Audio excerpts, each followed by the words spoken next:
Hello friends, IAS PCS study के इस online platform पे आपका स्वागत है। ये विजन आईएएस का अंतरिम बजट पे एक डॉक्यूमेंट आया और ये बेहतरीन डॉक्यूमेंट से समरी है। पूरा बजट को इसमें कवर किया गया है, तो आज हम लोग इसको कंप्लीट करेंगे। अंतरिम बजट पे पूरी जो जानकारी है इसी वीडियो के माध्यम से आपको मिल जाएगी। तो ये इनिशिएटिव विजन आईएएस का था, बहुत बेहतरीन था। मैं उसको मात्र एक्सप्लेन कर रहा हूँ, ठीक है। तो पूरा क्रेडिट जो है विजन आईएएस को जाता है और मैं इसमें आपको बजट की सारी चीज़ें जो है एक्सप्लेन कर दूंगा।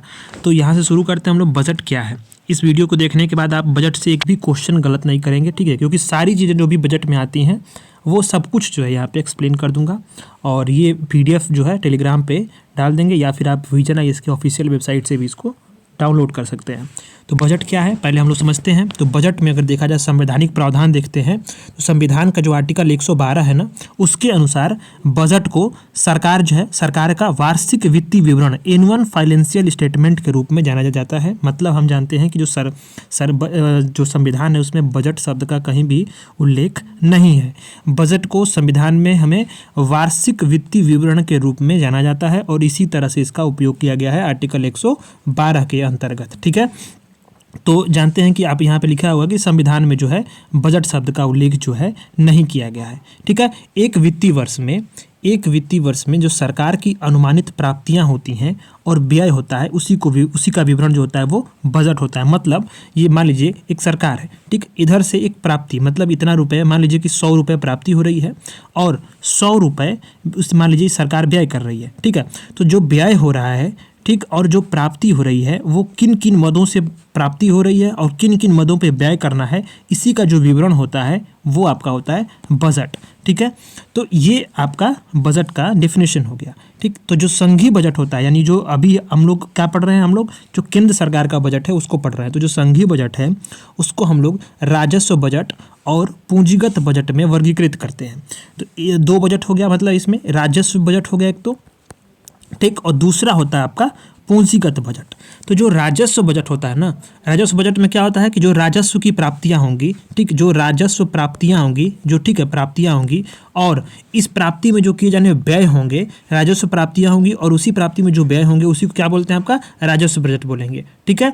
और यदि जो है और जो पूंजी बजट क्या होता है, इसमें पूंजीगत जो व्यय होगा, पूंजीगत जो प्राप्तियां होंगी जैसे उधार, विनिवेश वगैरह की जो प्राप्तियां होंगी वो पूंजीगत प्राप्तियां होंगी। और पूंजीगत व्यय मतलब जो संपत्ति निवेश का सृजन, ठीक है, संपत्ति का सृजन, निवेश का सृजन, इंफ्रास्ट्रक्चर का निर्माण जो होता है वो आपका होता है पूंजीगत बजट, ठीक है। तो इसी को दो भागों में बांटते हैं, एक होता है राजस्व बजट और दूसरा होता है पूंजीगत बजट। तो बजट को कैसे तैयार करते हैं पहले हम लोग ये चीज़ देखते हैं। स्टेप बाय स्टेप है सारा चीज़, सारा कंटेंट जो आपको मैं करा दूंगा आज की क्लास में। तो बजट की सिर्फ एक जो है एक कंप्लीट क्लास यहाँ पे मिल जाएगी। तो बजट को तैयार करने का जो प्रोसेस होता है वो क्या होता है कि वित्त मंत्रालय में जो आर्थिक मामलों का विभाग होता है वो बजट तैयार करने के लिए नोडल निकाय होता है। वही जिम्मेदारी उसको दी जाती है कि आप जो है बजट तैयार करो, जो वित्त मंत्रालय में आर्थिक मामलों का विभाग होता है, ठीक। तो जो एक वर्ष का बजट होता है आर्थिक मामलों के विभाग के बजट विभाग द्वारा इसको तैयार करते हैं, ठीक। तो इसमें क्या है कि मोटे तौर पे जो विभिन्न विभाग होंगे, मंत्रालय होंगे और इस काम में जो लगे विभाग के प्राधिकारी होंगे उसके द्वारा व्यय या भुगतान और प्राप्तियों का विस्तृत अनुमान होता है, उसी के आधार पर इसको तैयार करते हैं हम लोग, ठीक। यहाँ एक बात और भी है कि बजट को जो है नकदी के आधार पर तैयार करते रहते हैं। तो बजट की जो प्रस्तुति होती है वो कैसे होती है उसके बारे में थोड़ा सा हम एक बार ब्रीफ में आपको डिस्कस कर देते हैं, इसके बाद हम लोग आगे बढ़ेंगे। तो अगर आप डिटेल में थोड़ा सा समझें तो बजट की जो प्रस्तुति होती है यहाँ तो मात्र थोड़ा सा दिया हुआ है, पर मैं आपको अगर आप अपना लक्ष्मीकांत उठाएं, लक्ष्मीकांत में अगर आपने पढ़ा होगा संसद वाला चैप्टर तो उसमें दिया हुआ है बजट को पारित होने की प्रक्रिया बताई गई है कि किस प्रक्रिया से जो बजट होता है वो पारित होता है। तो संक्षिप्त में मैं आपको बता दूँ क्योंकि यहाँ पर वो दिया नहीं है, PDF में मिसिंग है, तो मैं आपको उसे डिस्कस कर दे रहा हूँ। देखिए पहला क्या होता है, बजट की प्रस्तुति होती है, यानी कि संसद में बजट का प्रस्तुतिकरण होगा, ठीक। बजट का जो आपका क्या करेगा प्रस्तुतिकरण होगा। दूसरे स्तर पे क्या होगी, उस पर आम बहस होती है सदन में, ठीक। तीसरे स्तर पे क्या होती है कि जो विभागीय समितियां होती हैं ना वो क्या करती है, उसकी जांच करती हैं। चौथे स्तर पे क्या होगी, अनुदान मांग होता है, ठीक है, अनुदान मांग, समझेंगे इसको डिटेल में आगे चल करके, ठीक है। फिर पांचवें स्तर पे क्या होती है, जो विनियोग विधेयक होता है, विनियोग विधेयक उसका पारित होता है। और फिर छठवें स्तर पे क्या होता है, वित्त विधेयक पारित होता है, वित्त विधेयक पारित होता है। तो ये आपका प्रोसीजर होता है बजट को पारित होने की प्रक्रिया में। तो बजट की जो प्रस्तुति होती है उसमें देखें आप, तो डिटेल में देखें तो राष्ट्रपति क्या होता है, प्रत्येक वित्तीय वर्ष में जो फाइनेंशियल ईयर होता है उसमें सदन के संसद के दोनों सदन है उसके समझ क्या होगा, वार्षिक वित्तीय विवरण को पेश करेगा। राष्ट्रपति का यहाँ पे अभिभाषण होता है। इसके बाद जो होता है, संसद में केंद्रीय वित्त मंत्री द्वारा बजट को पेश करते हैं। इसे दो भाग में अगर बांटते हैं, ए और बी।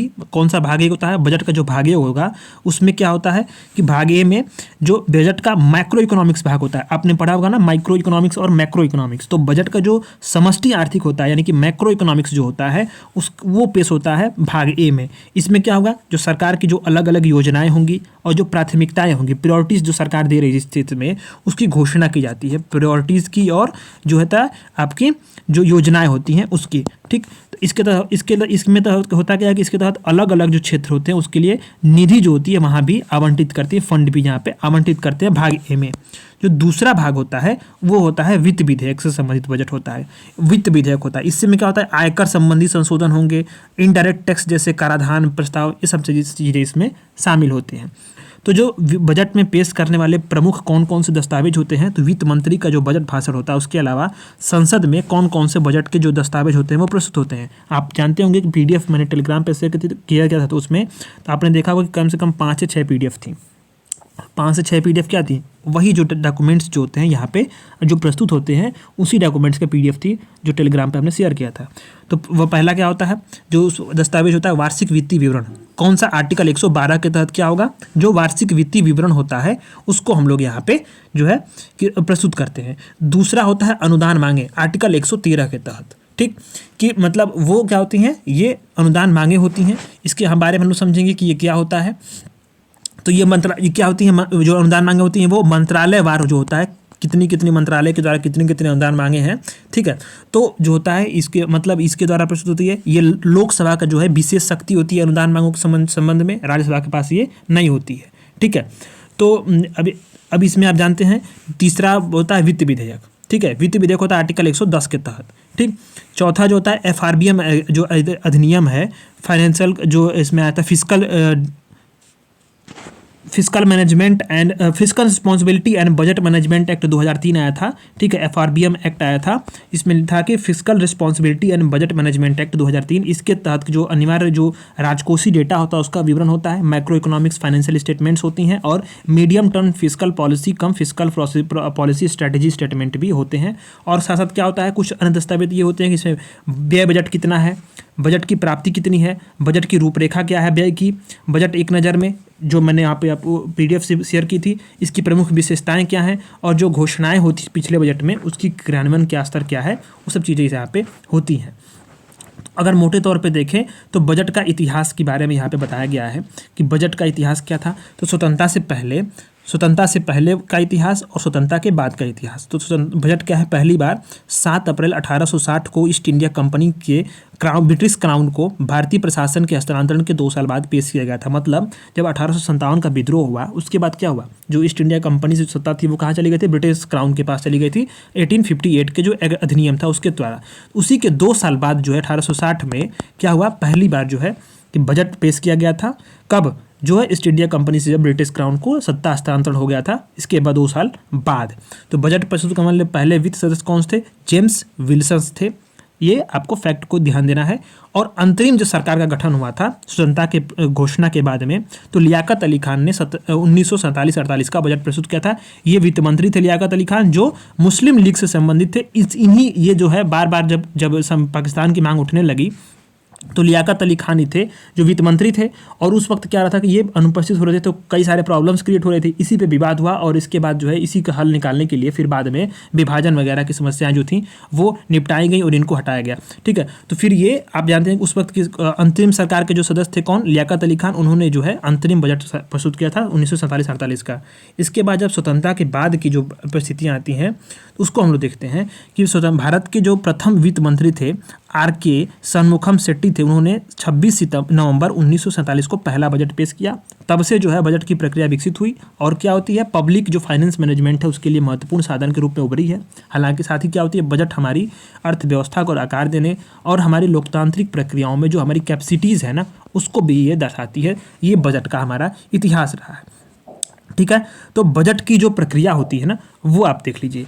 तो ये मैं बता रहा था आपको प्रक्रिया ना, वही चीज़ को यहाँ पे दिया हुआ है कि जो बजट की पूरी प्रक्रिया होती है वो कौन कौन सी तरीके से यहाँ पे पूरी की जाती है, तो ये बताया गया इसमें। तो आप देखिए कि पहले बजट की प्रस्तुति होती है, ठीक। उसके बाद क्या होगा, संसद के दोनों सदनों में बजट पे सामान्य चर्चा होगी। फिर इसके बाद क्या होगा, जो अस्थायी समितियाँ होती है अलग अलग मंत्रालय की, वो क्या होती हैं, अनुदान मांगों की जांच करती हैं। फिर अनुदान जो मांग होती है उस पर लोकसभा में विस्तृत चर्चा होती है। फिर मतदान भी होता है और अगर इन केस मतदान में अगर सरकार मान लीजिए कि कोई अगर फेल हो जाता है तो सरकार वहीं गिर भी जाती है, ये भी प्रावधान है। ठीक है, तो यहाँ वैसे फेल तो होता नहीं है क्योंकि बहुमत की सरकार होती है, तो फिर जो है वो पास ही हो जाता है। इसके बाद क्या होता है, फिर विनियोग और वित्त विधेयक लास्ट में पारित होते हैं। इस तरह से जो है बजट का पारित होने की पूरी प्रक्रिया जो होती है वो संपन्न होती है। तो अब आते हैं हम लोग अंतरिम बजट 2024-25 जो इस साल पेश हुआ है। बहुत अच्छा ये PDF है, तो आप लोग प्लीज़ इसको लाइक करिएगा और ज़रूर जो है PDF को एक बार ले करके अपने खुद से जो इसको पढ़िएगा। टेलीग्राम पे मैं इसको जो है क्लास के कल सुबह जो है मैं इसको डाल दूंगा PDF टेलीग्राम पे। ठीक है, इसमें कुछ चीज़ें जो होंगी उसमें मैं वैल्यू एडिशन करके आपको टेलीग्राम पे पे पब्लिश कर दूंगा। तो अंतरिम बजट 2024-25 में हम जानते हैं कि इसमें क्या क्या जो बातें की गई हैं और ये अंतरिम बजट क्यों कहा गया है। बजट होता है, अंतरिम बजट क्या होता है, तो जानते हैं कि 2024 है वो क्या है, चुनावी साल है। यहाँ पे इस साल लोकसभा के चुनाव संपन्न होने वाले हैं और इसी कारण जो है सरकार क्या है, अभी पूर्ण बजट के बजाय अंतरिम बजट पेश की है। यानी जिस साल चुनावी साल होता है लोकसभा का, उस साल जो होता है पूर्ण बजट ना पेश होकर के अंतरिम बजट पेश होता है। ये अल्पकालीन वित्तीय योजना होती है, मतलब बेहद कम समय के लिए अगले चुनाव तक सरकारी खर्चे जो होते हैं उसको कवर करने के लिए यहाँ पे पेश की जाती है। पूर्ण जो बजट के विपरीत में क्या होता है, अंतिम बजट में केवल नई सरकार के गठन तक अल्पावधि के लिए सरकार का जो अनुमानित राजस्व होता है, जो भी राजस्व की जो अनुमानित राजस्व होगा और व्यय होगा उसको हम लोग प्रस्तुत करते हैं। और पूर्ण बजट जब होता है तो सरकार के राजस्व, व्यय, आवंटन, आर्थिक नीतियाँ, इन सारी चीज़ों का विवरण सहित क्या होता है, सरकारी जो वित्त होगा जो उसके हर पहलू को यहाँ पे शामिल करते हैं। ठीक है, तो जो अंतरिम बजट होता है उसके लिए सरकार क्या करती है, संसद में लेखानुदान पारित कराती है। जो अंतरिम बजट होता है ना उसके लिए सरकार क्या करती है, लेखानुदान पारित करती है, यानी वोट ऑन अकाउंट। यहाँ शब्द की बात कर रही है। लेखानुदान होता क्या है, तो आर्टिकल 116 आप देखिएगा संविधान में का, इसमें आप लक्ष्मीकांत को आपको ओपन करके रखना पड़ेगा अपने पास। तो आर्टिकल 116 में देखिएगा जो लेखानुदान क्या होता है, वो कोई भी इमरजेंसी में तत्कालीन जो व्यय होता है ना, तत्कालीन व्यय की आवश्यकताओं को पूरा करने के लिए जो भारत की सरकार की जो कंसोलिडेटेड फंड ऑफ इंडिया होती है, संचित निधि होती है, उससे सरकार को क्या बोलती है, अग्रिम भुगतान करने का यहाँ पे प्रावधान करता है। यानी वोट ऑन अकाउंट यानी लेखानुदान, आप ये सवाल बन सकता है प्रीलिम्स में। तो आर्टिकल 116 के तहत लेखानुदान क्या होता है, तत्काल जो व्यय होती है उसकी आवश्यकताओं को पूरा करने के लिए भारत की संचित निधि से सरकार को अग्रिम भुगतान, यहाँ शब्द ध्यान दीजिए, अग्रिम भुगतान। ठीक है, अग्रिम भुगतान की प्रावधान कर देता है लेखानुदान। ठीक है, तो आप बताया था ना उसमें कि दो भाग होते हैं बजट के। एक बजट का जो भाग होता है वो क्या करता है, मैक्रो इकोनॉमिक्स भाग होता है, जिसमें क्या होती है, सरकार के अलग अलग जो योजनाएं होंगी और प्राथमिकताएं होंगी उसकी घोषणा होगी और इसके लिए निधि भी आवंटित होगी। और दूसरा भाग होता है वो आपका वित्त विधेयक संबंधित होता है, जिसमें क्या होंगे, आयकर संबंधी संशोधन और इनडायरेक्ट टैक्सेस जैसे प्रस्ताव होते हैं। तो आप देखिए भाग 1 भी हम लोग बात यहाँ पे कर रहे हैं। ठीक है, जो ये फ्लो चार्ट वगैरह जो सारी चीज़ें बनाई गई हैं, ये जो विजन है इसमें, इसको क्या कर सकते हैं आप अपने मेंस के आंसर राइटिंग में इसको शामिल कर सकते हैं। बहुत अच्छा है, हम लोग समझेंगे कैसे। तो जो अंतरिम बजट है 2024-25, इसमें बताया गया है कि बजट का विजन क्या है, तो 2047 तक विकसित भारत की संकल्पना 2047 तक यहाँ पे बात की जा रही है। परिकल्पना क्या है, सरकार की उस समृद्ध भारत की है जहाँ क्या होगी, मॉडर्न इंफ्रास्ट्रक्चर हो, साथ साथ क्या हो, प्रकृति के साथ तालमेल, यानी कि हम सस्टेनेबल डेवलपमेंट मॉडर्न इंफ्रास्ट्रक्चर के साथ साथ जो सभी नागरिक हैं और सभी क्षेत्रों को अपना सामर्थ्य यानी कि कैपेबिलिटी हमारे पास डेवलप हो जाए। ठीक है, हमारे पास सस्टेनेबल डेवलपमेंट भी हो, मॉडर्न इंफ्रास्ट्रक्चर भी हो और उसको अपने सामर्थ्य को हासिल करने का ये अवसर दे रहा है ये बजट। ठीक है, तो यानी बात है कि 2047 तक विकसित भारत की संकल्पना यहाँ पे बताई गई है। ठीक है। तो बजट का जो विकास मंत्र ये क्या है कि सबका साथ, सबका विकास, सबका विश्वास और सबका प्रयास का समग्र राष्ट्रीय दृष्टिकोण जो है ये इसका विकास मंत्र है।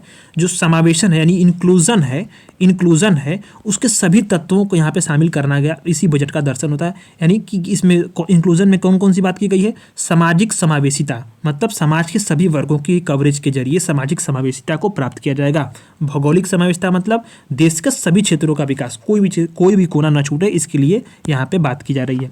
तो बजट का जो विकास मंत्र है उसमें दो तत्व हैं, कौन कौन से? सामाजिक समावेशिता और भौगोलिक समावेशिता। इसी तरह से समावेशन के सभी तत्वों को प्राप्त करना ये हमारा बजट का लक्ष्य रहा है। तो ये देखिए यहाँ पे जो बताई गई है ना कि सबका साथ सबका विकास, तो यहाँ सबका समग्र विकास होगा, फिर सबका साथ सबका विकास और सबका विश्वास, फिर यहाँ द्वारा इस सबका प्रयास द्वारा क्या होगा? जो डेमोग्राफी होगी यानी जो जनसंख्यिकी उसका लाभ उठा सकेंगे, लोकतंत्र और डाइवर्सिटी की जो ट्रिनिटी होगी ना वो क्या करेगी? हमें 2047 तक विकसित भारत की यात्रा में सबसे महत्वपूर्ण रोल अदा करेगी। जो डेमोग्राफी जो है हमारा डेमोक्रेसी है और डाइवर्सिटी है, 3D की बात यहाँ पे की गई है, 3D की बात यहाँ पे की जा रही है। मतलब कि सबका साथ सबका विकास, फिर उसमें समग्र विकास जुटेगा, फिर इसके बाद क्या होगा? सबका साथ सबका विकास सबका विश्वास हम प्राप्त करेंगे, और वहाँ हमारा 3D यानी डेमोग्राफी, डेमोक्रेसी और डाइवर्सिटी से क्या होगा? 2047 तक हम विकसित भारत की संकल्पना को साकार करने में सक्षम हो पाएंगे। तो फोकस के क्षेत्र हमारे लिए क्या हैं? ये बात हमारे सामने उठ के आती है कि फोकस के क्षेत्र क्या है। तो फोकस के क्षेत्र में देखा जाए तो गरीब है, महिलाएं हैं, युवा यानी अमृत पीढ़ी है, इसको बात की जा रही है अमृत पीढ़ी की, और अन्नदाता यानी किसान है। तो फोकस क्षेत्र में 4 लोगों को रखा गया है, गरीब को, महिलाओं को, युवाओं को और किसानों को। तो ये आपको ध्यान देना है। तो अब क्या होगा? जो फोकस क्षेत्र होंगे तो इनके लिए कुछ जो योजनाएं होंगी वो होंगी। तो जो योजनाएं यहाँ पे की जा रही हैं, जो डेटा है उस डेटा को आपको ध्यान देना है, क्योंकि वो वहाँ से सवाल बनने की पूरी संभावनाएं होती हैं। तो फोकस के क्षेत्रों में प्रमुख उपलब्धियाँ क्या हैं वो उसको हम लोग देखते हैं अच्छे तरीके से कि फोकस के क्षेत्र में क्या बात की जा रही है।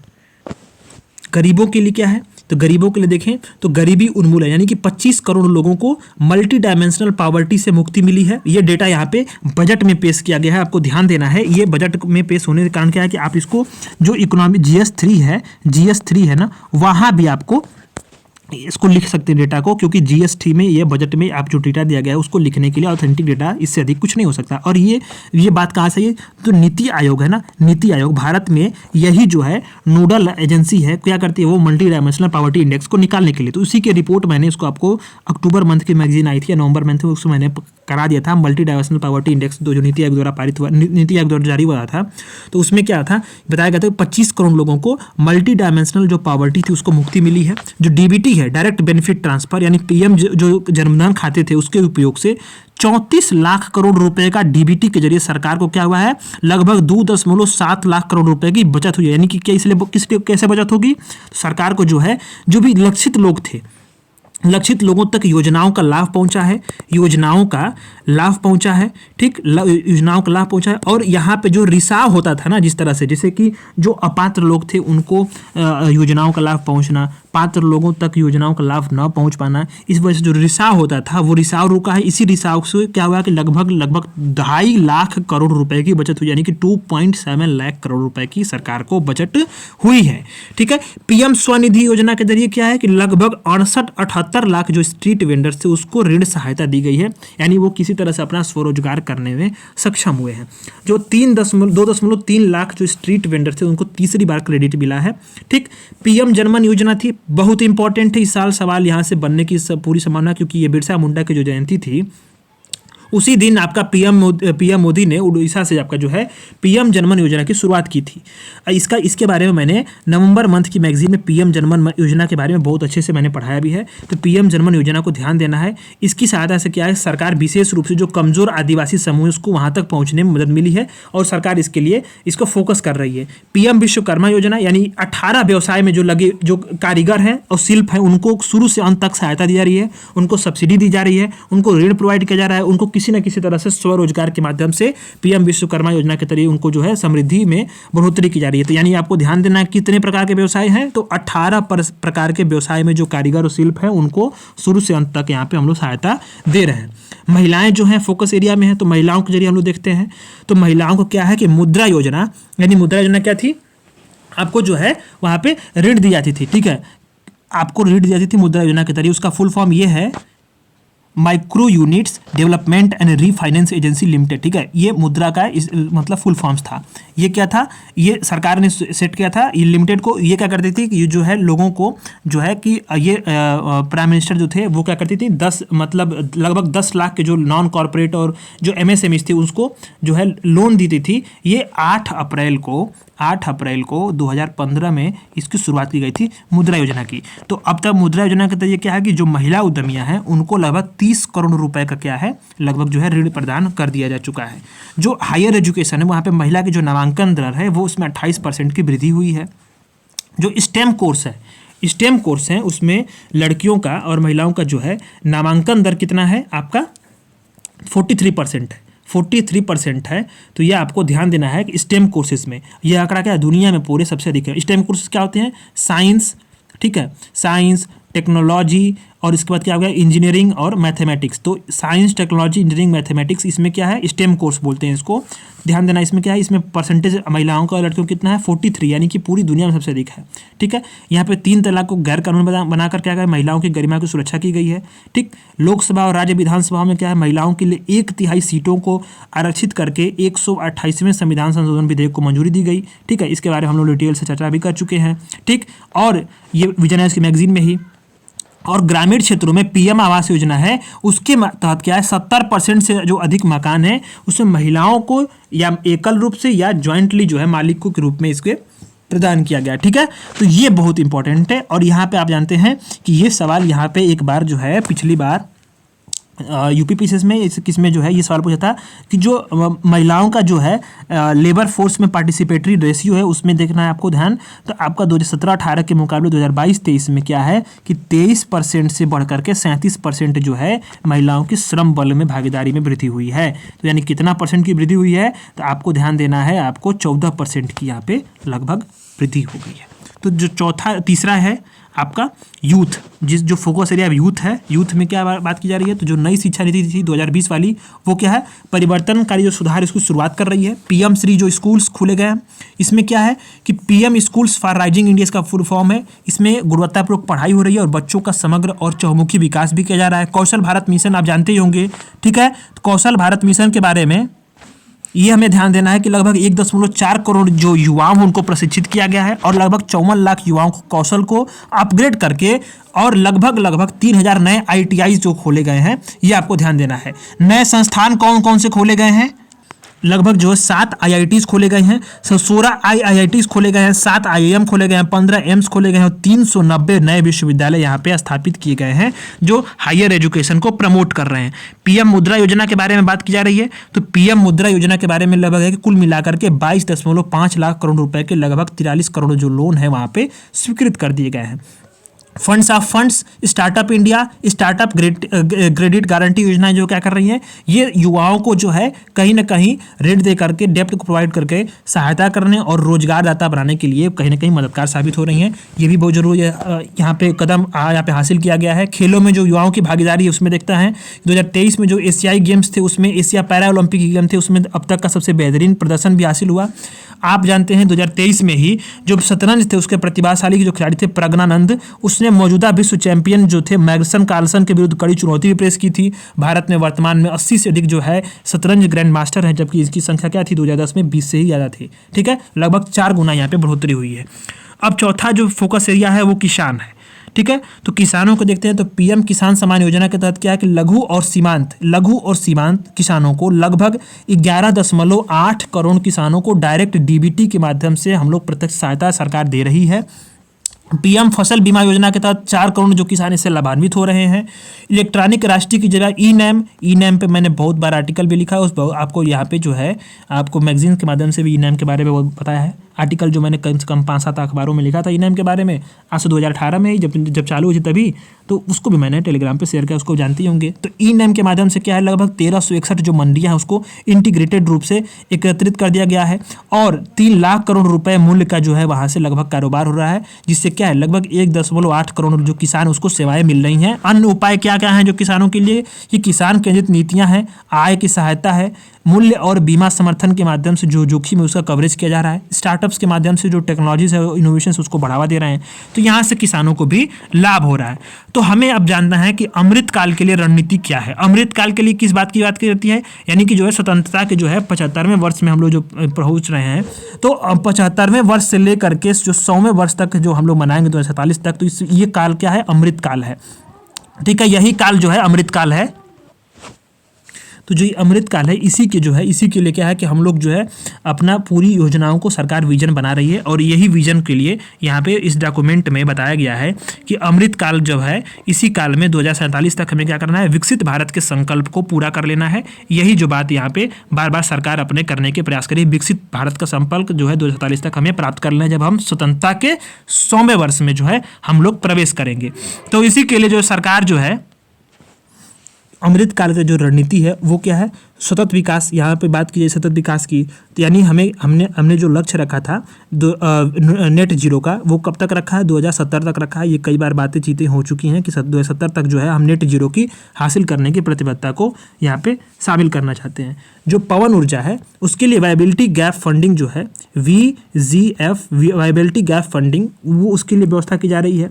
कोयला गैसीकरण और द्रवीकरण की क्षमता का स्थापना की जा रही है। CNG, PNG और अन्य जो संपीड़ित बायोगैस है उसका चरणबद्ध तरीके से हम लोग है अनिवार्य सम्मिश्रण कर रहे हैं। और बायोमास एकत्रीकरण मशीनरी की खरीद के लिए वित्तीय सहायता भी यहाँ पे प्रोवाइड की जा रही है। ठीक है, अभी यहाँ पे 2-3 चीज़ें और भी ध्यान देनी है कि जो है कि छत पर सौर ऊर्जा यंत्र की स्थापना करना, इसके लिए भी सरकार प्रयास कर रही है। लगभग 1 करोड़ घरों के लिए प्रतिमाह 300 यूनिट मुफ्त बिजली, सार्वजनिक परिवहन के लिए ई-बसों को अपनाना, विनिर्माण और चार्जिंग अवसंरचना का समर्थन करके ई-वाहन के जो इकोसिस्टम उसको मजबूत कर रही है। पर्यावरण के अनुकूल जो विकल्प है उसको समर्थन देने के लिए बायो मैन्युफैक्चरिंग और बायो फाउंड्री संबंधी नई योजनाएं शुरू की जाएंगी। तो यहाँ आपको ध्यान देना है कि पर्यावरण के अनुकूल जो विकल्प हैं उसको समर्थन करने के लिए बायो मैन्युफैक्चरिंग और बायो फाउंड्री जो ये संबंधी नई योजनाएं उसको शुरू की जाएंगी। यानी आपको सतत विकास में कौन कौन सी चीज़ों को ध्यान देना है, तो 2070 तक हमारी प्रतिबद्धता है कि नेट जीरो के जो लक्ष्य है उसको हासिल कर लें। ठीक है, सरकार क्या कर रही है कि बायोमास एकत्रीकरण की मशीनरी के लिए वित्तीय सहायता भी दे रही है। CNG, PNG और अन्य जो संपीड़ित बायोगैस उसका चरणबद्ध तरीके से क्या कर रही है, सम्मिश्रण भी कर रही है। पवन ऊर्जा के लिए वायबिलिटी गैप फंडिंग भी प्रोवाइड कर रही है। और साथ साथ क्या है कि जो है छत पर जो सौर ऊर्जा यंत्र है उसको स्थापित करने के लिए लगभग ये प्रयास कर रही सरकार, और लगभग इससे क्या होगा, 1 करोड़ घरों की लगभग प्रतिमाह 300 यूनिट तक मुफ्त बिजली भी मिलेगी। ठीक है, और सार्वजनिक परिवहन क्षेत्र के लिए ई-बसों के लिए सरकार अपना काम कर ही रही है। और इसके बाद यह है कि पर्यावरण के अनुकूल विकल्पों का समर्थन करने के लिए बायो मैन्युफैक्चरिंग और बायो फाउंड्री संबंधी नई योजनाएं शुरू की जाएंगी। अब तक की उपलब्धियां ये हैं कि 10 करोड़ LPG कनेक्शन भी हो चुका है। ठीक है, तो ये आपको ध्यान देना है, 10 करोड़ LPG कनेक्शन सरकार दे चुकी है। ठीक है, उजाला योजना के तहत, प्रधानमंत्री उजाला योजना के तहत 10 करोड़ LPG दिया जा चुका है। लगभग 37 करोड़ रुपए जो है 37 करोड़ LED बल्ब्स हैं और 72 लाख LED ट्यूबलाइट्स ये वितरित कर जा चुके हैं। उजाला के जरिए क्या है, लगभग उजाला योजना के जरिए कि एक है उज्ज्वला योजना, दूसरा है उजाला योजना। इसके तहत क्या है कि उजाला के तहत लगभग 23.6 लाख कुशल जो पंखे हैं ऊर्जा कुशल उसको वितरित किए गए हैं। ठीक, लगभग 1.3 करोड़ स्ट्रीट लाइटें लगाई गई हैं। और जो हमारा गैर जीवाश्म ईंधन की जो ऊर्जा क्षमता है वो क्या है, 30% से बढ़कर 43% हो गई है 2023 में। तो ये बहुत अच्छी जो है ये हम सतत विकास के क्षेत्र में काम कर रहे हैं। इसके बाद है कि बुनियादी ढांचा और निवेश। यहाँ बात आती है कि जो बेसिक इंफ्रास्ट्रक्चर है और इन्वेस्टमेंट है उसके तहत क्या है कि जो PM गति शक्ति है, इसके बारे में आप लोग देखा होगा, PM गति शक्ति के बारे में बहुत बार हम डिस्कशन कर चुके हैं। तो 3 प्रमुख रेलवे कॉरिडोर को लागू की है, वो आपने देखा होगा। अभी जो है हाल ही में दिल्ली से जो है शुरू हुआ था जो इसके लिए रीजनल रैपिड ट्रांजिशन सिस्टम था, ट्रांसपोर्ट सिस्टम था। ठीक है, RRTS। उसी तरह से क्या है कि 3 प्रमुख रेलवे कॉरिडोर कार्यक्रमों को सरकार लागू कर रही है ताकि क्या हो सके, लॉजिस्टिक दक्षता में सुधार हो सके। इससे क्या होगा, लॉजिस्टिक कैपेसिटी जो होगी हमारी वो बढ़ जाएगी, लागत कम होगी। इसके बाद क्या है कि द्विपक्षीय जो निवेश संधियां उसके माध्यम से जो फॉरेन इन्वेस्टमेंट है उसको बढ़ावा दी जाएगी। उड़ान योजना के तहत क्या है कि जो हमारी हवाई अड्डे उसका विस्तार किया जाएगा और नई हवाई अड्डों का व्यापक विकास करेंगे। जो मेट्रो रेल है और नमो भारत उसके माध्यम से शहरी परिवर्तन को बढ़ावा दिया जाएगा। तो ये बात आपको ध्यान देनी है। अब तक की उपलब्धियों में ध्यान देना है कि जो पूंजीगत व्यय है वो किस प्रकार से सरकार बढ़ा है। तो पूंजीगत व्यय क्यों जो कैपिटल एक्सपेंडिचर सरकार क्यों बढ़ा रही है, ये लॉन्ग टर्म में बहुत इंपॉर्टेंट होने वाला है हमारी अर्थव्यवस्था के लिए। लॉन्ग टर्म के लिए जो है सरकार ये देख रही है, विजनरी अप्रोच अपना रही है कि देखिए इसी तरह से ये आपका क्या है कि करोड़ में है, ये जो आंकड़ा है बिलियन डॉलर में, ठीक है। तो फाइनेंशियल ईयर में देखिए कि आप 2025 तक का देखिए किस तरह से जो है हमारा ये जो पूंजीगत है यानी कैपिटल एक्सपेंडिचर है वो बढ़ा है। और यहाँ हम लोग क्या बात करें, हम लोग जो है इंफ्रास्ट्रक्चर में बात की जा रही है, सरकार इंफ्रास्ट्रक्चर को सुधारने की कोशिश कर रही है, लॉजिस्टिक सेवाओं को मजबूत कर रही है, ठीक है। कहीं ना कहीं जो है कि हम इससे क्या होगा कि एफडीआई का जो अंतर प्रवाह है वो भी दोगुना हो गया है। जो फॉरेन डायरेक्ट इन्वेस्टमेंट होते हैं वो आप देखिए 2005 से 2014 के बीच में और 2014 से लेकर के लगभग 2023 के बीच में ये डबल हो गया है एफडीआई का इन्फ्लो। तो ये यूपीए की सरकार थी और ये इंडिया सरकार के बीच में जो एफडीआई का इन्फ्लो है वो दर्शाता है कि किस तरह से जो है एफडीआई का इन्फ्लो लगभग दोगुना हो चुका है दोनों सालों की 10-10 साल के सरकारों के कार्यकाल में। इसी तरह से जो समावेशी विकास है उसके बारे में हम लोग यहाँ पे बात कर रहे हैं। तो समावेशी विकास में है कि आकांक्षी जिला कार्यक्रम बहुत इंपॉर्टेंट योजना थी आकांक्षी जिला। इसी तरह से आकांक्षी ब्लॉक कार्यक्रम भी है। तो आकांक्षी ब्लॉक वाला कार्यक्रम को उन्होंने डिस्कशन किया था। आकांक्षी जिला कार्यक्रम क्या था कि राज्यों को तेजी से विकास और रोजगार सृजन में सहायता भी करेगा। पूर्वोत्तर का विकास के लिए क्या है कि पूर्वी क्षेत्र और वहाँ के लोगों के लिए भारत का एक विकास जो है शक्तिशाली चालक बन जाएगा। पीएम आवास योजना ग्रामीण, इसमें इसके जरिए क्या किया गया है कि इसके जरिए 5 वर्षों में लगभग 2 करोड़ नए घर बनाने का लक्ष्य रखा गया है। मध्यम वर्ग के लिए जो आवास योजना है इसके लिए क्या है कि अपना घर खरीदने बनाने के लिए प्रोत्साहित करने के लिए इसको शुरू की जाएगी। जो मौजूदा अस्पताल है उसका इंफ्रास्ट्रक्चर का उपयोग करके और अधिक से अधिक मेडिकल कॉलेज स्थापित किए जाएंगे। 9 से 14 वर्ष की जो आयु वर्ग की लड़कियां उनके लिए क्या है कि सर्वाइकल कैंसर के टीकाकरण के लिए प्रोत्साहित किया जाएगा। मातृ और शिशु जो है स्वास्थ्य देखभाल के लिए इसमें क्या है कि इसमें कार्यान्वयन में तालमेल के लिए विभिन्न योजनाओं का एक व्यापक कार्यक्रम के तहत इसको लाया जाएगा। यानी कुल मिलाकर के समावेशी विकास में यहाँ पे बात की जा रही है। तो यहाँ पे आकांक्षी जिला कार्यक्रम के माध्यम से यानी कि जिला वाइज, ठीक है, जो नॉर्थ ईस्ट के इलाके हैं पूर्वोत्तर का विकास उसको ध्यान दिया जा रहा है, नॉर्थ ईस्ट वाला, ठीक। पीएम आवास योजना ग्रामीण, जो ग्रामीण क्षेत्रों के लिए 2 करोड़ घर बनाने के लिए रखा गया योजना, यानी कि जो ग्रामीण क्षेत्र है उसके लिए पीएम आवास योजना बनाई गई है। जो मध्यम वर्ग के लिए उसके लिए जो है आवास योजना बताई गई है। और अधिक से अधिक जो इंफ्रास्ट्रक्चर का उपयोग करके जो अस्पताल है उसका क्या करेंगे, मेडिकल कॉलेज स्थापित किया जाएगा।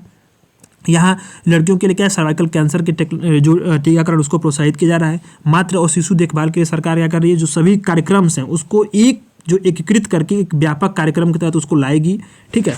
और क्या है कि जो बेहतर पोषण के लिए बेहतर पोषण को उपलब्ध करा करके सक्षम आंगनवाड़ी और पोषण 2.0 के तहत आंगनवाड़ी केंद्रों को अपग्रेडेज करने के लिए तेजी लाई जाएगी। टीकाकरण के लिए प्रबंधन के लिए यूविन का प्लेटफॉर्म बहुत इंपॉर्टेंट है। यूविन प्लेटफॉर्म किसके लिए बनाया गया है, टीकाकरण का मैनेजमेंट के लिए। जैसे आप आया था ना कोविन ऐप, किसके लिए आया था, कोविड का जो टीकाकरण था उसके लिए आया था कोविन ऐप। उसी तरह से यूविन का जो प्लेटफॉर्म है वो क्या है, टीकाकरण के प्रबंधन के लिए है। और मिशन इंद्रधनुष को पूरे देश में तेजी से यहाँ पे लागू किया जाएगा। आयुष्मान भारत योजना है, उसके तहत क्या है कि जो स्वास्थ्य देखभाल है उसके विस्तार हेतु जो सभी आशा कार्यकर्ताएं हैं, आंगनवाड़ी कार्यकर्ताएं हैं और जो सहायिकाएं हैं उनको भी शामिल किया जाएगा। किसमें, आयुष्मान भारत योजना के तहत उनका विस्तार होगा, ठीक है। तो अब तक की उपलब्धियां देखते हैं।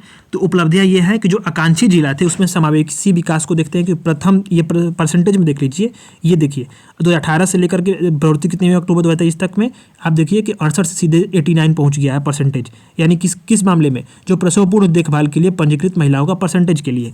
इसके तो ये देखते हैं कि अभी देखिए आकांक्षी जिलाओं में समावेशी विकास में एक बात आती है कि जो प्रति लाख जनसंख्या है उस पर प्रधानमंत्री जीवन ज्योति बीमा योजना के तहत नामांकन संख्या जो 2018 में 1737 थी वो क्या हो गया आपका, बढ़ करके जो है 1,31,095। तो ये बहुत इंपॉर्टेंट है प्रति लाख जनसंख्या पे, ठीक है।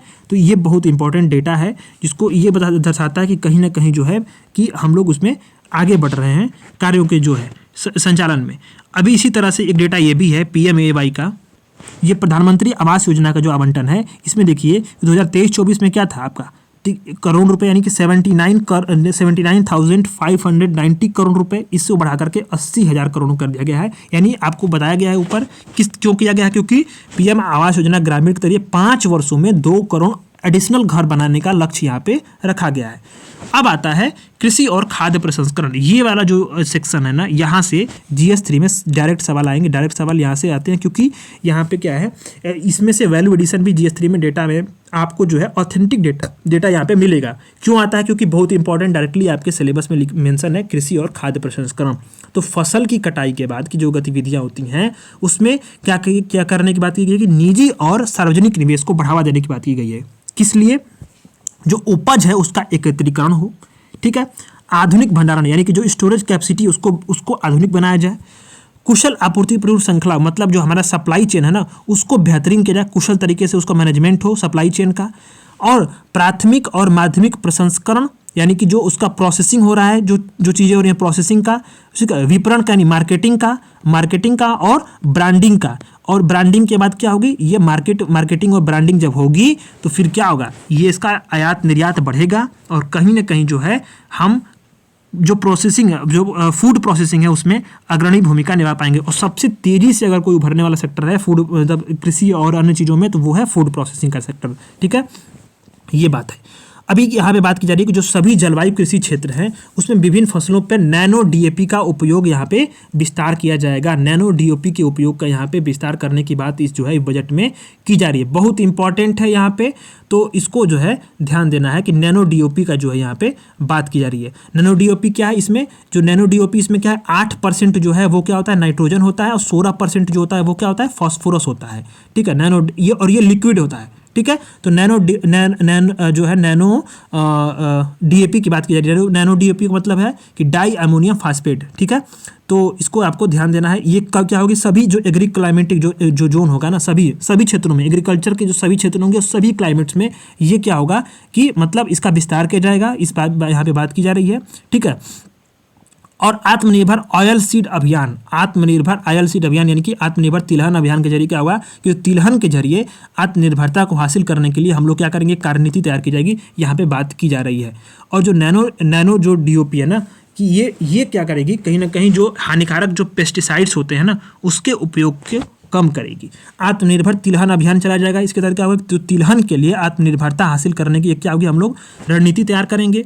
जो खुरपका और मुंहपका रोग होता है पशुओं में उसको नियंत्रित करने के लिए, और जो दुधारू पशु होते हैं उसकी उत्पादकता के लिए हम लोग क्या करेंगे, डेयरी विकास के लिए एक व्यापक कार्यक्रम तैयार करेंगे। ये बहुत इंपॉर्टेंट है। प्रधानमंत्री मत्स्य संपदा योजना के कार्यान्वयन को बढ़ावा दिया जाएगा ताकि क्या हो कि जो जलीय कृषि हो रही है उसमें क्या प्रोडक्टिविटी में हमारा इंक्रीज हो सके, जो निर्यात है वो दोगुना हो जाएगा, प्रोडक्टिविटी इंक्रीज होगी तो, और यहाँ क्या होंगे, रोजगार के अवसर प्राप्त होंगे इससे, ठीक है। तो इसके लिए हम लोग क्या करेंगे, इसके लिए 5 जो होगा इंटीग्रेटेड एक्वा पार्क, जिसमें एक्वा पार्क में क्या होगा, सारी सुविधाएं जो होंगी वो जो मौजूद होंगी, जिससे क्या होगा जलीय कृषि की उत्पादकता को बढ़ाया जा सके, ठीक है। ब्लू इकोनॉमी की बात करें, ब्लू इकोनॉमी 2.0, इसमें क्या है कि जलवायु के जो अनुकूल कार्यकलाप होंगे उसको बढ़ावा दी जाएगी।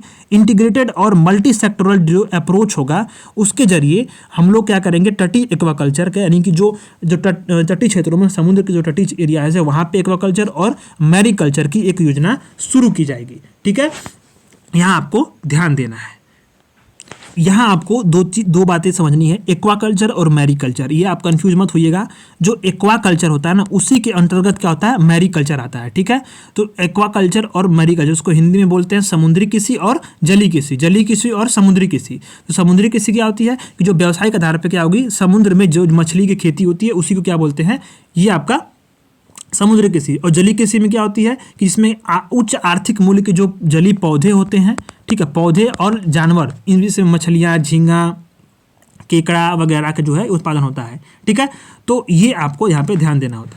तो इसमें जो है एक्वाकल्चर और मैरीकल्चर के लिए जो है एक मल्टी सेक्टोरल जो है यहाँ पे हम लोग दृष्टिकोण के साथ जो है ये जलवायु अनुकूल कार्यकलापों के लिए बढ़ावा किए जाने के लिए योजना शुरू होगी, जो होगा ब्लू इकोनॉमी 2.0, ठीक है, इसको बढ़ावा देने के लिए।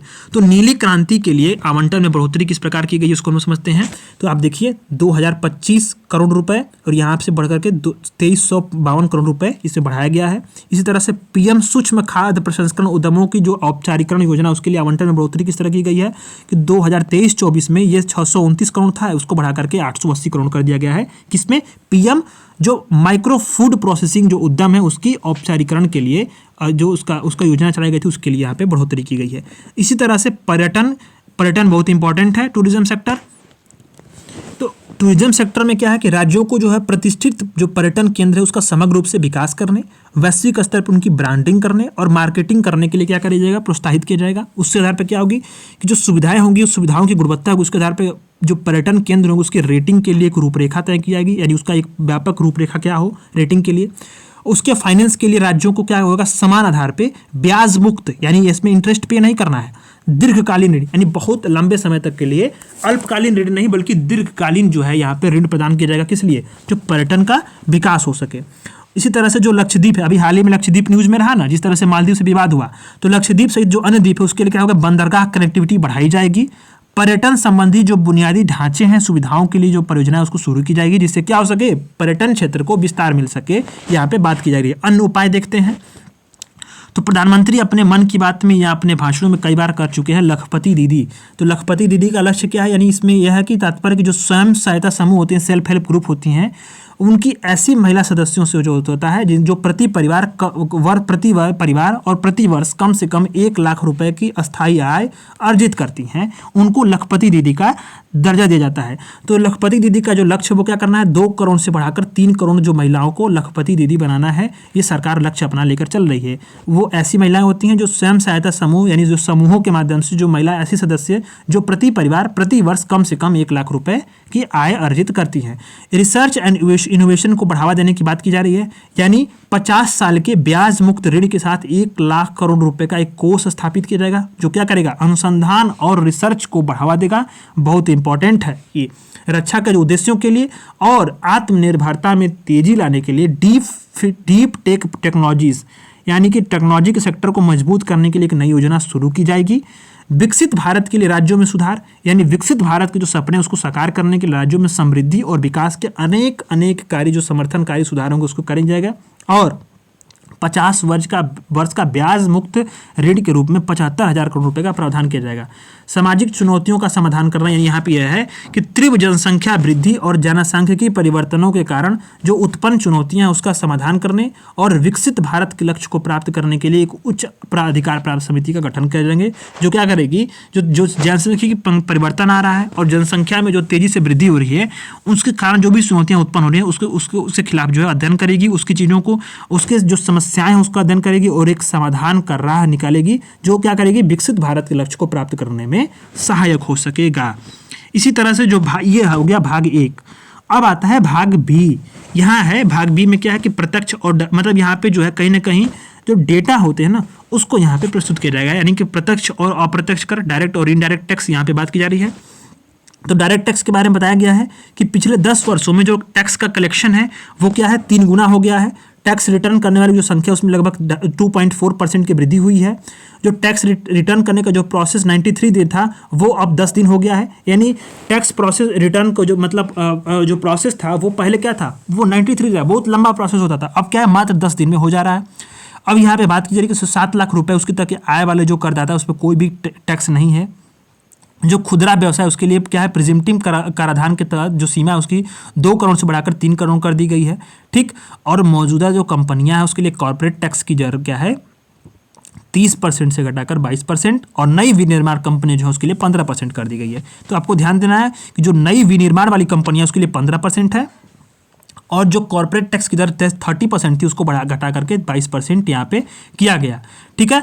तो करदाताओं की सेवा में कौन कौन से सुधार हुए अब तक में, तो ये है कि फेसलेस असेसमेंट और अपील, इसके बारे में हम लोग बात कर चुके हैं। टैक्स रिटर्न भरने से पहले से भरना और नया फॉर्म 26 ईयर्स ये शुरुआत की गई थी, जो क्या कर रही है, सेवाओं का सुधार कर रही है टैक्स रिटर्न में, ठीक है, करदाताओं के लिए।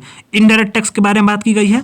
तो वित्तीय वर्ष में जो औसत मासिक जीएसटी कलेक्शन है, यानी जो टोटल जीएसटी कलेक्शंस जो हो रहे थे उसका एवरेज निकाल के बताया गया है कि वो दोगुना होकर के 21.66 लाख करोड़ रुपए जीएसटी का कलेक्शन हुआ है।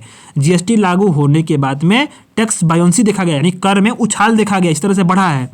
और जो 2012-16 की अवधि में 0.72 था वो बढ़ के कितना हो गया है, अब 1.122 हो गया है। अधिकांश जो वस्तु हैं सेवाएं उसमें लॉजिस्टिक लागत और कीमतों में कमी आई है। लॉजिस्टिक सेवा माने कि जिसको जो है कि उसको सप्लाई चेन जो है उसका मजबूत हुआ है, इसी वजह से लॉजिस्टिक लागत वो कहीं कहीं कमी आई है। इससे वस्तुओं में कीमतों में भी कमी आई है, यहाँ पे बात की जा रही है। 2019 से क्या है, इम्पोर्ट रिलीज टाइम में कमी आई है। ठीक है, जो अंतर्देशीय कंटेनर डिपो उस पर 47% जो है वो कम हुआ है। कार्गो एयरबेस कॉम्प्लेक्स पे 28% कम हुआ है, और समुद्री जो जहाजें हैं बंदरगाह हैं वहाँ पे 27% कम हुआ है इम्पोर्ट रिलीज टाइम। ठीक है, तो ये बात आपको ध्यान देना है। टैक्स आर्बिट्रेज और चुंगी को समाप्त करके आपूर्ति श्रृंखला को यहाँ पे बेहतर बनाया गया है। आप यहाँ पे जानते होंगे जो चुंगी लगती थी, जो टैक्स के बैरियर्स थे, फास्टैग वगैरह की व्यवस्था आ गई। इसकी वजह से क्या है कि जो आपूर्ति श्रृंखला है वो कहीं ना कहीं बेहतर हुई है। तो यहाँ आप जानते हैं कि कर प्राप्तियों का जो रुझान है उसके बारे में समझते हैं। तो जो टोटल जो कर प्राप्तियाँ हैं वो आप देखिए, उसमें इनडायरेक्ट टैक्स और डायरेक्ट टैक्स का कंट्रीब्यूशन देखते हैं। तो आप देखिए यहाँ पे कि 11.7 है ये अनुमान जो लगाया गया है, और जो बजट का अनुमान था और उसका संशोधित अनुमान यानी 11.1 का अनुमान लगाया गया था, यानी कि जिससे बढ़कर 11.16 जो है ये कहीं ना कहीं पाया गया, और ये इसके लिए अनुमान लगाया गया 11.7 का। अब देखते हैं उसमें कितना कंट्रीब्यूशन होता है। ठीक है, तो ये आपको ध्यान देना है। इसी तरह से इसमें जो प्रत्यक्ष कर का कितना हिस्सेदारी है 6.7, और इसमें अप्रत्यक्ष कर का 4.9। ठीक है, तो ये आपको ध्यान देना है। जो कर का प्रस्ताव है उसके लिए आप जानते हैं, तो कर के प्रस्ताव के लिए आप जानते हैं कि रुपया कहाँ आता है, रुपया कहाँ खर्च होता है, इसके बारे में हम लोग समझेंगे इस डेटा के माध्यम से। यानी कराधान में निरंतरता हुई है, यानी जो भी जो टैक्स चले आ रहे थे उसमें कोई भी बढ़ोतरी या बढ़ोतरी नहीं हुई है। ठीक है, और जो स्टार्टअप्स और सेवरन वेल्थ फंड थे या पेंशन फंड थे उसके द्वारा जो निवेश किए गए हैं उस पर कुछ टैक्स का जो लाभ है, ठीक है, कुछ कर लाभ, और कुछ IFC जो यूनिट थी उसके लिए छूट को 31 मार्च 2025 तक बढ़ाया गया है। ठीक, सो छोड़ दीजिए, कोई मतलब नहीं इसका समय पढ़ने का। और दूसरी चीज़ ये है कि कोई भी मतलब नया टैक्स या कुछ भी इंक्लूडेड नहीं है, क्योंकि अंतरिम बजट है ना, इसमें कुछ बहुत सी चीज़ें घोषणा तो की नहीं गई हैं। जो बकाया प्रत्यक्ष कर है उसको माफ़ किया गया है। ठीक है, तो अभी क्या है कि जो अप्रत्यक्ष कर है, इनडायरेक्ट टैक्स है, जो आयात शुल्क है, कॉर्पोरेट टैक्स, उसके लिए समान कर दर उसको बनाए रखा गया है, यानी कि कोई परिवर्तन नहीं हुआ है। तो यहाँ आप जानते हैं कि रुपया कहाँ से आता है और रुपया कहाँ खर्च होता है, थोड़ा सा इसको देख लेते हैं। इसके बाद आप समझिए कि जो इसमें आप रुपया आता कहाँ से है, तो आयकर से 19%, जो केंद्रीय उत्पाद शुल्क है वहाँ से 5%, निगम टैक्स से 17%, GST से 18%, सीमा शुल्क से 4%, गैर ऋण पूंजीगत प्राप्तियाँ 1%, गैर कर प्राप्तियाँ 7%, उधार और अन्य देयताएं उसमें 28%। खर्च कहाँ होता है, तो इसमें देखिए कि जो केंद्रीय सेक्टर की जो योजनाएं होती है, जो सरकार अपनी योजनाएं लॉन्च करती है, जो केंद्र सरकार, वहाँ पे 16%, रक्षा पे 8%, सब्सिडी पे 6%, सेंट्रल स्पॉन्सर्ड जो स्कीम्स होती हैं, ठीक है, केंद्रीय क्षेत्र की योजनाएं और सेंट्रल स्पॉन्सर्ड स्कीम्स जो होती हैं, मतलब उसमें राज्य पैसा दे दिया है, बाद में केंद्र सरकार उसको चुकाती है, तो वो सेंट्रल स्पॉन्सर्ड स्कीम वहाँ 8%। ब्याज भुगतान यानी जो कर्ज लेती है सरकार, जो बाहरी कर्ज हो या आंतरिक कर्ज हो, उस पर जो ब्याज होगा उसका भुगतान 20% होता है, यानी सबसे अधिक ब्याज यहीं पे होता है। पेंशन पे 4%, अन्य ब्याज 9%, और करों और शुल्कों में राज्यों का हिस्सा कितना होगा 20%, वित्त आयोग और उससे संबंधित जो अन्य ट्रांसफर्स होते हैं उसको 8%। इस तरह से रुपया आता है और रुपया यहाँ पे खर्च होता है, ये बात यहाँ पे की जा रही है। अब घाटे का वित्त पोषण की बात की जा रही है यहाँ पे, तो घाटे का वित्त पोषण ये है कि कहीं ना कहीं यानी कि हमारा जो खर्च है वो प्राप्तियों से अधिक हो रहा है, वहीं पे हुआ है घाटे का वित्त पोषण यहीं पे हो रहा है। ठीक है, भारतीय अर्थव्यवस्था का प्रदर्शन देखते हैं तो करेंट अकाउंट डिफिसिट है, यानी कि कहीं ना कहीं जो है हमारा निर्यात आयात में जो है वो क्या है, हमारा आयात जो है वो कम हो, आयात जो है काफ़ी अधिक हो रहा है और निर्यात जो है कम हो रहा है। तो ये बात है, अभी हालांकि क्या घट रहा है धीरे धीरे, आप इसको देख रहे होंगे फाइनेंशियल 2022-24 में ये कहीं ना कहीं 23 के मुकाबले घटा है। बेरोजगारी दर कितनी घटी है, जो आपका 17-18 में 6.1% थी वो घट करके सीधे आधी हो गई है और 3.22 हो गई है इसमें 2022-23 में बताया गया। इसमें जो अभी क्या है कि GNPA है, ग्रॉस नेशनल जो नॉन परफॉर्मिंग एसेट था, ग्रॉस नॉन परफॉर्मिंग एसेट था NPA, वो भी घट रहा है, 3.2 हो गया है। जो डिजिटल ट्रांजैक्शन सरकार जो डिजिटल ट्रांजैक्शन थी देश में वो लगातार बढ़ रही है। ये फाइनेंशियल 2024 में क्या है कि जो डिजिटल ट्रांजैक्शंस थे वो कहीं ना कहीं पूरी दुनिया में सबसे अधिक क्रॉस कर रही है। ठीक है, तो ये बताया गया है। जो औसत मासिक जो GST संग्रह है उसमें भी कहीं ना कहीं जो है वृद्धि हो रही है, और सबसे इंपॉर्टेंट यहाँ पे आ रही है कि जो हेडलाइन मुद्रास्फीति थी उसमें जो है गिरावट आ रही है। तो हेडलाइन मुद्रास्फीति क्या होते हैं, थोड़ा सा उसके बारे में हम लोग देख लेते हैं। तो हेडलाइन मुद्रास्फीति वह मुद्रास्फीति होती है जो क्या होती है, समग्र मुद्रास्फीति, यानी कि टोटल क्या है, टोटल इन्फ्लेशन इसमें जो भी इन्फ्लेशन हो उसमें टोटल इन्फ्लेशन है किसी भी इकोनॉमी का, उसको बोलते हैं हेडलाइन मुद्रास्फीति, हेडलाइन इन्फ्लेशन। ठीक है, तो ये कोर इन्फ्लेशन से अधिक होता है। इसमें क्या होता है, इसमें बहुत सारे एक बास्केट होता है जिसमें फूड, एनर्जी, हर प्रकार की जो होती हैं वो सारी चीज़ें इसमें शामिल होती हैं। ठीक है, तो ये बात उसमें होती है। एक टोकरी होता है, उसके आंकड़े जो होते हैं उसको शामिल करके वहाँ से निकालिए, इसमें क्या होता है, भोजन और ऊर्जा जैसे वस्तुएं होती हैं वो उसमें शामिल होता है। ठीक है, तो ये होता है आपका हेडलाइन मुद्रास्फीति जो होती है टोटल किसी भी अर्थव्यवस्था की कुल मुद्रास्फीति को बोलते हैं हेडलाइन मुद्रास्फीति, उसमें गिरावट आई है। तो ये आपका बजट का पूरा सेक्शन रहा। हालांकि इस बजट में जो है बहुत सारी शब्दावलियाँ हैं, उस शब्दावलियों को देखते हैं क्योंकि यहाँ से शब्दावलियों से सवाल बनते हैं, और कुछ प्रमुख आर्टिकल्स को देखेंगे कि कौन कौन से आर्टिकल्स जो है बजट के जो है यहाँ पे यूज़ हुए हैं। तो प्रमुख शब्दावलियों को देखना बहुत जरूरी, क्योंकि यहाँ से सवाल बनने की पूरी संभावनाएं हैं। हो सकता है यही शब्दावलियों से सवाल बन जाए प्रीलिम्स में। तो विनियोग विधेयक है, यहाँ बात हो रही थी विनियोग विधेयक। तो क्या होता है कि विनियोग विधेयक होता है कि अप्रोप्रिएशन बिल, यानी सरकार को कोई भी फाइनेंशियल ईयर होगी, मान ली 2024-25 का फाइनेंशियल ईयर है, उसमें क्या होगा, जो एक्सपेंडिचर होगा सरकार की जो भी एक्सपेंडिचर्स होंगी, जो व्यय होगा उसको पूरा करने के लिए जो भारत की जो संचित निधि उससे धन निकालने की जो शक्ति होती है उसको क्या बोलते हैं, उसको विनियोग विधेयक बोलते हैं। चुंगी क्या होती है, चुंगी आप जानते होंगे, अगर गाँव क्षेत्रों में रहते होंगे, शहरों में, तो क्या होती थी कि जो है नाके पे खड़े होकर वसूलते थे। उसी तरह से क्या कि यह स्थानीय नगर पालिका प्राधिकरण द्वारा अपने क्षेत्र में प्रवेश करने वाली जो कुछ वस्तुएं थी उस पर लगाने वाला टैक्स है, उसको चुंगी बोलते हैं। सॉवरेन वेल्थ फंड्स क्या होते हैं, तो सरकार के स्वामित्व वाले निवेश साधन होते हैं जो देश के वित्तीय भंडार का प्रबंधन करते हैं। वे क्या करते हैं कि जो दीर्घकालीन जो धन होता है उसको उपलब्ध कराने के लिए, आर्थिक उद्देश्यों को प्राप्त करने के लिए स्टॉक, बॉन्ड, रियल एस्टेट और अन्य उपकरणों जैसी जो परिसंपत्तियां हैं उसमें निवेश करते हैं sovereign wealth fund. Custom duty आप जानते हो, कस्टम ड्यूटी क्या होती है, वस्तुओं का आयात होगा, निर्यात होगा, उस पर टैक्स लगेगा, उसी को बोलते हैं कस्टम ड्यूटी। टैक्स आर्बिट्राज क्या होते हैं, जब होता क्या है कि जो करदाताओं द्वारा मतलब जो भी टैक्स पेयर्स हैं उस कर जो जब होता क्या कि ये लोग क्या करते हैं कि टैक्स की जो लायबिलिटीज उसको कम करने के लिए या वित्तीय लाभ को मैक्सिमम करने के लिए होते क्या है कि जो टैक्स में जो लॉ जो भी कानून है, जो विनियमन है, उसमें क्या होता है कि उसमें लूप होल्स होते हैं, उसका फ़ायदा उठा करके टैक्स से बचते हैं ना, तो उसी को क्या बोलते हैं, टैक्स आर्बिट्राज बोलते हैं। यानी कि अलग अलग कर विनियमों और जो दर में उस अंतर का रणनीतिक रूप से फायदा उठाते हैं, तो उसको टैक्स आर्बिट्राज बोला जाता है। डायरेक्ट टैक्स क्या होते हैं, यानी जो व्यक्ति से सरकार सीधे टैक्स वसूले वो डायरेक्ट टैक्स है, जैसे कि आपका आयकर हो गया, पोल टैक्स हो गया, भूमि कर हो गया, व्यक्तिगत संपत्ति कर हो गया। ये सवाल यहाँ भी बन सकता है कि पोल टैक्स, भूमि कर, व्यक्तिगत संपत्ति कर, इसको आपको ध्यान देना, क्योंकि यहाँ से सवाल बनेगा तो आपका हो सकता है कि कन्फ्यूजन ऑप्शन में देख करके।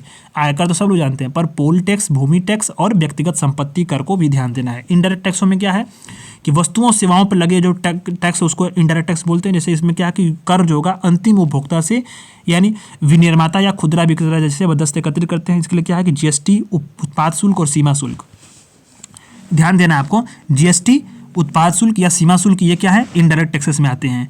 इस तरह रेवेन्यू रिसिप्ट्स क्या होती हैं कि आपको ध्यान देना, यदि सरकार को बिना ऋण लिए मूल्यवान परिसंपत्तियों को बेचे जाने वाला धन होता है। इसमें टैक्स में क्या हुआ, इसमें कर, सार्वजनिक उद्यमों से लाभांश, सेवाओं और शुल्कों के इत्यादि में इसमें शामिल होता है, रेवेन्यू रिसिप्ट होती है। तो यानी क्या होती है कि जो सरकार ऋण नहीं लेगी और कोई भी परिसंपत्ति होगी, कोई भी एसेट होगा उसको बेचेगी नहीं, बावजूद इसको जो पैसा मिलेगा वो क्या होगा, आपका रेवेन्यू रिसिप्ट होगा। ठीक है, और यही आपका रेवेन्यू एक्सपेंडिचर होता है, जो सरकार क्या करती है कि कोई भी कैपिटल एक्सपेंडिचर के अलावा जो खर्चे होते हैं वो क्या होती हैं, आपका रेवेन्यू एक्सपेंडिचर होता है। कॉर्पोरेट टैक्स क्या होता है कि किसी भी जो कंपनी होती है उसके मुनाफे पर जो सरकार टैक्स लगाती है वो क्या होती है, वो कॉर्पोरेट टैक्स होता है, वो डायरेक्ट टैक्स होता है। ठीक है, इससे कंपनी का जो नेट इनकम होगा उस पर एक निश्चित परसेंटेज के रूप में वसूला जाएगा, और इससे क्या होगी, जो सार्वजनिक सेवाएं होंगी और संरचना होगी उसके लिए सरकार को जो है राजस्व जुटाने में मदद मिलती है। टैक्स बायंसी आपने देखा होगा, टैक्स बायंसी क्या होती है कि जीडीपी के सापेक्ष में जो कर की वृद्धि होती है ना, कर संग्रह, उसी को टैक्स बायंसी मानते हैं। तो आप जानते हैं कि जब करों की दर अपरिवर्तित रहे, मतलब टैक्स का जो रेट है वो फिक्स रहे, फिर भी क्या है कि जीडीपी में जो जीडीपी की समृद्धि की तुलना में जो कर संग्रह है, यानी टैक्स का जो कलेक्शन है वो क्या लगातार बढ़ रहा हो, तो टैक्स बायंसी उसी को बोलते हैं। वायबिलिटी गैप फंडिंग आया था अभी, तो इसके तहत क्या होता है कि जो आर्थिक रूप से न्यायसंगत लेकिन वित्तीय रूप से अव्यवहार्य योजनाओं को अनुदान प्रदान करते हैं इसके जरिए। मतलब कि वित्तीय रूप से अव्यवहार्य योजनाएं हैं, फाइनेंशियली हमें वो कहीं ना कहीं जो है उसमें क्या है कि लॉसेज ही हो रहे हैं, पर ये न्यायसंगत हैं आर्थिक रूप से, ध्यान दीजिएगा। इन सारी परियोजनाओं को जो फंडिंग होती है उसको बोलते हैं वायबिलिटी गैप फंडिंग। हम जानते हैं वहाँ से रिटर्न नहीं मिलेगा, पर वो हमारी अर्थव्यवस्था के लिए मजबूत है, इसलिए वहाँ पे फंडिंग की जाती है, उसी को वायबिलिटी गैप फंडिंग बोलते हैं। प्रिजम्पटिव टैक्सेशन क्या होता है? इसके तहत ये होता है कि जो पात्र व्यवसाय हैं अपने टर्नओवर के एक निर्धारित परसेंटेज को आय के रूप में घोषित कर देते हैं। मतलब एक जो कोई भी व्यवसाय होगा, ठीक है, वो क्या करेगा कि एक टर्नओवर जितना हो रहा है उसका व्यवसाय का, उसका एक नेट परसेंटेज यानी 10% हो गया, 5% हो गया, उसको आय के रूप में घोषित कर देगा।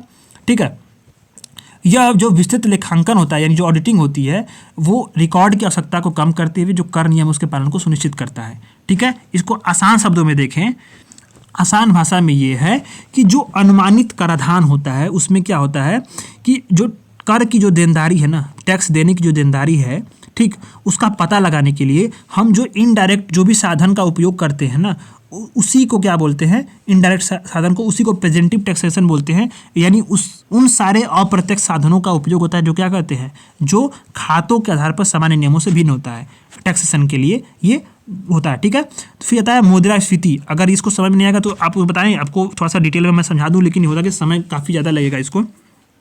ये क्या होता है कि जो प्रिजम्पटिव टैक्सेशन होता है ना, थोड़ा सा मैं डिटेल बता देता हूँ। जिनकी वित्तीय वर्ष के दौरान जो नेट प्राप्तियाँ हो रही है, नेट जो है प्राप्तियाँ हो रही हैं और यह कारोबार हो रहा है 50 लाख रुपए से अधिक नहीं है, ठीक है, उनके लिए क्या होते हैं, आपका प्रिजम्पटिव टैक्सेशन के लिए पात्र होते हैं। ठीक है, तो जो भी इनडायरेक्ट जो भी चीज़ें यहाँ पे क्या होता है कि जो भी इनडायरेक्ट साधनों का प्रयोग करके करदाता के खाता के आधार पर जो सामान्य नियम होता है उससे भिन्न होता है, उसी के लिए टैक्स का जो देनदारी होगा उसको हम पता लगाते हैं, उसी को हम बोलते हैं अनुमानित कराधान यानी कि प्रेजेंटिंग कराधान। ठीक है, तो ये क्या होता है, इसमें टर्नओवर के लिए एक निर्धारित प्रतिशत को आय के रूप में यहाँ पे हम घोषित कर सकते हैं।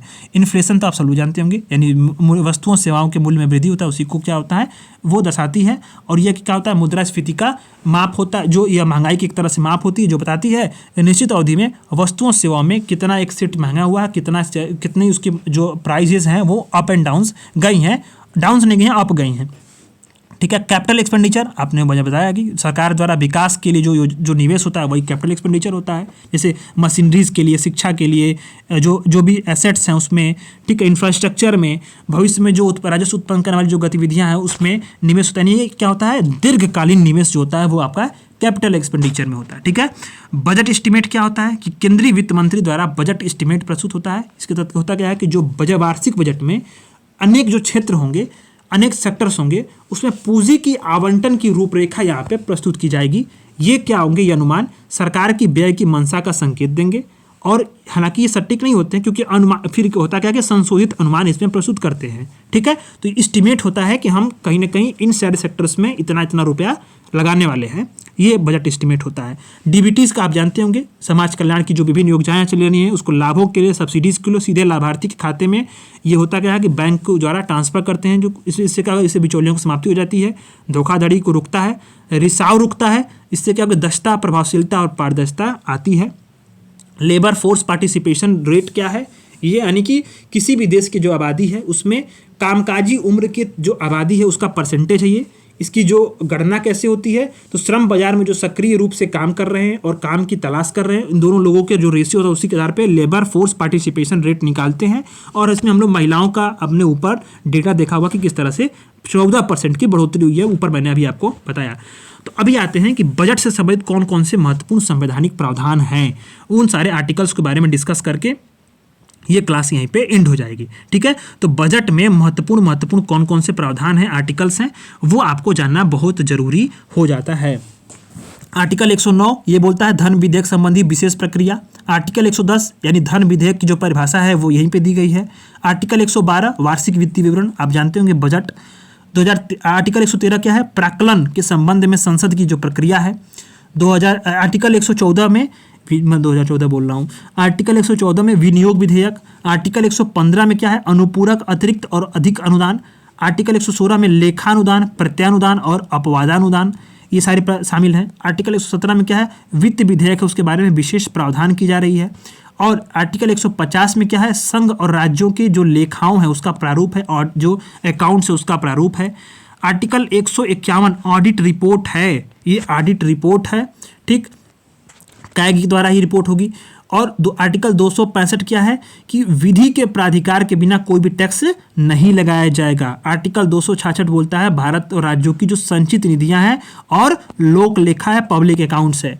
आर्टिकल 267 क्या है, ये आकस्मिकता निधि इमरजेंसी फंड्स का ये जो प्रस्ताव करती है आकस्मिकता निधि। आर्टिकल 275 है कुछ राज्यों को संघ से अनुदान मिलना। आर्टिकल 280 है वित्त आयोग। आर्टिकल 280 है 281 है वित्त आयोग की सिफारिशें। और आर्टिकल 292 है भारत सरकार द्वारा उधार लेना। तो ये ध्यान यहाँ पे क्या देना है कि भारत सरकार द्वारा उधार लेना वाला जो कॉन्सेप्ट है आर्टिकल 290 में है, वित्त आयोग 280 में है, उसकी सिफारिशें 281 में है। सब चीज़ों को ध्यान देना है इसमें, ठीक है। तो ये आर्टिकल 109 से 110 तक, 112, 113, 114, 115, 16, 17, 18 और यहाँ से 18 नहीं है 17 तक, और उसके बाद 150 और 151 ये आपका जो है ये ऐसी बात है कैग का 148 के थ्रू जो आता है उसी के थ्रू आता है ये। आर्टिकल 265, 66, 67 और ये क्या है कि विधि के बिना कोई कर नहीं लगाया जाएगा। उस केंद्र और राज्यों की जो संचित निधियां अकाउंट्स हैं, पब्लिक अकाउंट्स उसमें, और जो आकस्मिकता निधि उसके बारे में बताता है। आर्टिकल 275 कुछ राज्यों को जो है संघ से जो अनुदान मिल रहा है उसके बारे में बताता है। आर्टिकल 280 वित्त आयोग है, उसकी सिफारिशें हैं। और आर्टिकल 292 क्या है, भारत सरकार द्वारा उधार लेना।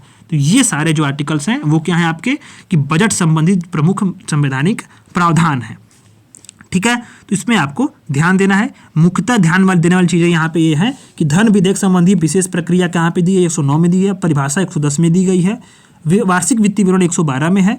प्राक्कलन संबंधी जो नियम है उसमें संबंध प्रक्रिया है वो 113 में है। विनियोग विधेयक कहाँ पारित होता है, आर्टिकल 114 के थ्रू पारित होता है, ठीक है।